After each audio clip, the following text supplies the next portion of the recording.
Hi, welcome back to Stuff About Tutorials. Today we're talking about how to download image from Pinterest.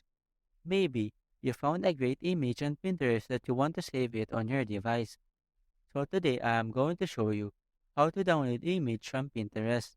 Check video description and I will try to leave the written instructions. So let's start. First, open your Pinterest application and log into your account. Once you're logged in, find the image that you want to download. You can search for it using the search bar at the top of the screen, or you can find it on this home page, or you can also find it on one of your boards. For this example, I will select a photo in my home feed. Once you find the image that you want, tap on it to view it in full screen mode. Once the image is open, tap on this three dots icon at the top right corner of the screen.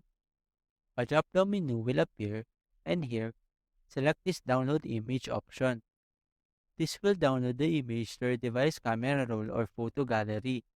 As you can see, I now have successfully downloaded the image from Pinterest.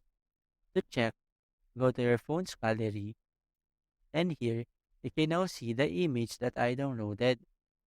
There you go. If you wanted to know how to download image from Pinterest, that is the easiest way I know how. If you know another way to download image from Pinterest, leave a comment below. Also, be sure to subscribe for more videos.